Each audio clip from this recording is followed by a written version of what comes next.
Sinasabugan ng granada ang isang bus terminal sa Laurel, Batangas. 9 na nakaparadang minibus ang napinsala. Walang napaulat na nasawi o nasaktan. Iniimbestigahan pa kung sino naghagis ng granada at kung ano ang motibo. Magandang hapon po. Hindi raw makapangisda ang mga kababayan natin sa mayamang bahagi ng Bajo de Masinloc o Scarborough Shoal. Tinataboy at ginigipit daw kasi sila ng China Coast Guard. At kung makalusot man, pakiramdam nila ay para raw silang magnanakaw sa sariling bakuran. Nakatutok si Mav Gonzalez. Sagana sa mga isda at yamang dagat ang Scarborough Shoal o Bajo de Masinloc at nasa puso din ito ng agawan sa teritoryo sa West Philippine Sea. Sa mga nagdaang taon, ilang beses nang nagka-standoff dito ang mga barko ng Pilipinas at China. Noong 2016, nagdesisyon ang Permanent Court of Arbitration sa The Hague na common fishing ground ang Bajo de Masinloc, pero hindi ito kinikilala ng China na bantay sarado roon. Kwento ng lider ng mga mangingisda sa Masinloc, Zambales, kung dati malaya silang pumapalaot at nangingisda roon kasama ang mga Chino, Taiwanese at Vietnamese. Ngayon, tinataboy sila ng China Coast Guard. May mga carrier po silang barko na nakaharang doon sa bukana ng shoal. May nakakapasok pong mga maliliit nating bangka doon sa lugar ay parang magnanakaw kami na pumapasok doon. At pagka high tide, doon lang kami nakakapasok para pa nating ninanakaw yung sariling yaman natin. Kinumpirma rin ito ng AFP. Nakaharang na yung mga maritime militia at saka yung mga Coast Guard vessel ng China. Doon parang iniinsulto na tayo sa kanilang ginagawa na alam naman nila na wala namang basihan yung kanilang claim ng territory. Naunang sinabi ni Pangulong Bongbong Marcos na nagkasundo ang Pilipinas at China at malaya raw tayong makakapangisda sa West Philippine Sea. Pakiusap ng mga taga-Masinloc sa Pangulo, huwag maniwala sa naratibo ng China. Hindi natin alam kung anong gagawin nila sa mga mangisda natin. Kasi habang tinataboy kami, nakaambang yung mga baril ng mga Chinese Coast Guard. Tapos yung barko nila, nakaabang din yung water cannon nila. Sabi naman ni Senate Special Committee on Maritime Zones Chair Francis Tolentino, hindi papayagan ng pamahalaan na tayo ang maging proxy na kaaway ng China sa gitna ng tensyon sa rehiyon. Hindi lang naman US ang kaalyado natin dito Kaalyado natin ng Japan, banggit ko na rin kanina, kaalyado natin ng Australia, kaalyado natin ng UK, kaalyado natin ng Euro, lumantad na ang India. Isinusulong sa Senado ang panukalang Maritime Zones Act na layong isabatas ang mga katubigang sakop ng ating teritoryo. Para sa GMA Integrated News, Mav Gonzalez, nakatutok, 24 oras. Itinumba pero buhay pa ang isang lalaking dinukot at pinagbabaril sa Antipolo City. At tinutukan yan ni Jonathan Andal.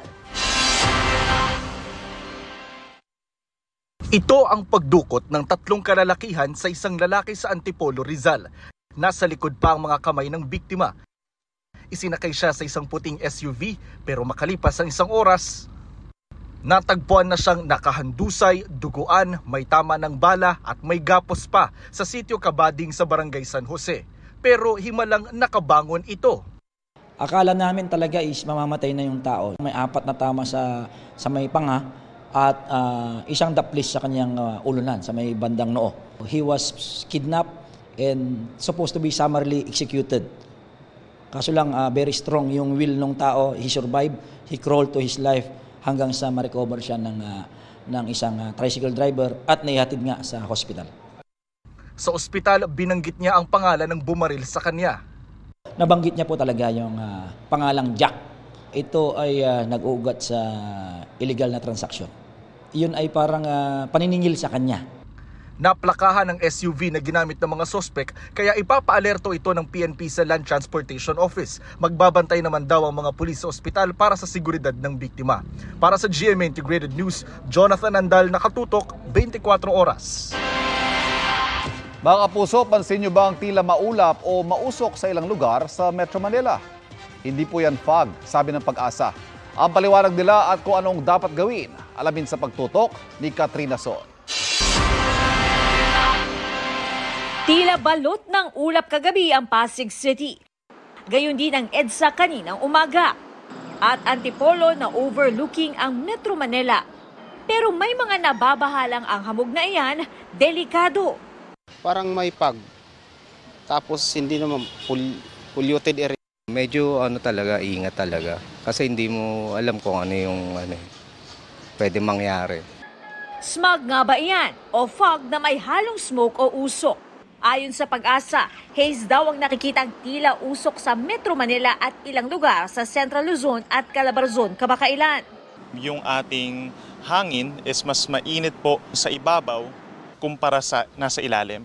Kasi yung ating hangin dapat habang tumataas tayo sa atmosphere, mas lumalamig, di ba? Parang sa mga bundok, mas malamig, sa malapit sa surface, mainit, kabaliktaran. Malamig sa ilalim, mainit sa itaas. Base naman sa obserbasyon ng Pag-asa sa kanilang mga estasyon sa Central Luzon at Calabarzon, wala na raw silang nakitang haze ngayong araw. Karaniwang tumatagal ng ilang araw ang haze. Payo ng Pag-asa, kapag may haze, dapat magsuot ng mask. Lalo na kapag meron tayong mga respiratory problems, lagi tayong mag-mask at saka iwasan muna lumabas ng bahay. Doon sa mga walang respiratory problems, just maging observant lang tayo and make sure na may dala tayong mask in case. Para naman makabawas sa air pollution, inilunsad kanina umaga sa Makati City ang programang maging car-free ang Ayala Avenue sa 4 na linggo ng Setyembre mula alas 6 hanggang alas 10 ng umaga. Imbes na mga sasakyan, naglagi sa Ayala Avenue ang mga siklista, for parents at nag-e-exercise. Sa mga nakatira naman malapit sa Taal Lake na may VOG o volcanic fog, bunsod ng Bulkang Taal. Pinapayuhan din sila ng Health Department na mag-face mask. Para sa GMA Integrated News, Katrina Son, nakatutok 24 oras. Naglabas ng pahayag si dating Pangulo at ngayon House Deputy Speaker Gloria Arroyo tungkol sa kumakalat na larawan niya kasama si dating Vice President Leni Robredo. Ayon kay Congresswoman Arroyo, nakasama niya sa isang social dinner si Robredo at ang ilan sa kanilang mutual friends sa Bicol.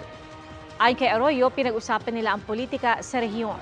Kinumpirma rin niya ni dating Vice Presidente Leni Robredo sa GMA Integrated News.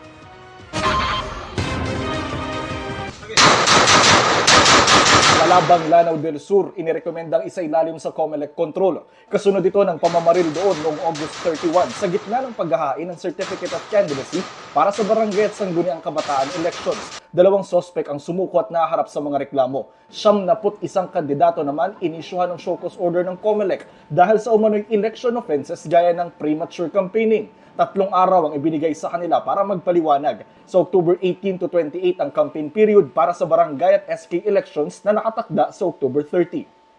Para sa GMA Integrated News, Jonathan Andal, nakatutok 24 oras. Hinarang ng Bureau of Immigration sa NAIA Terminal 1 ang isang Pinay na gumamit umano ng peking passport na nabili raw niya sa TikTok. Papunta raw sana ang babae sa Cyprus pero napansin ng mga immigration officer na hindi magkakatugma ang ipinakita nitong Belgian passport at arrival stamps. Sabi ng Bureau of Immigration, inamin kalaunan ng babae na Pinay siya at dating OFW pero na-deport dahil sa kawalan ng working visa. May nakita raw siyang TikTok video na nag-aalok ng European passports na kanya namang kinagat. 700,000 piso raw ang ibinayad niya para sa mga peking dokumento. Pinangakuan pa umano siya ng trabaho bilang caregiver sa Greece. Tinurn over ang babae sa Interagency Council Against Trafficking na siya magsasabi kung biktima ba siya ng trafficking o hindi. Nag-iimbestiga ang NBI para makagilap ang nagbebenta ng fake passport.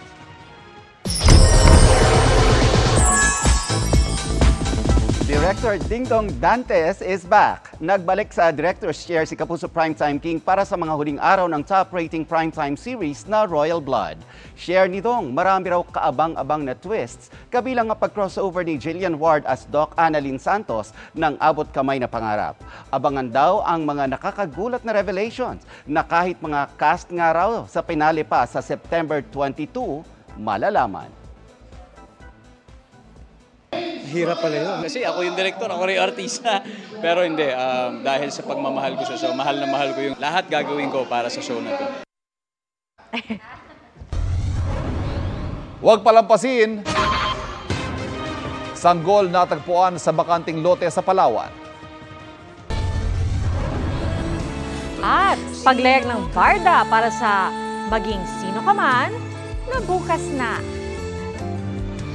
Walang patid ang pagtuto dito sa 24 Oras Weekend.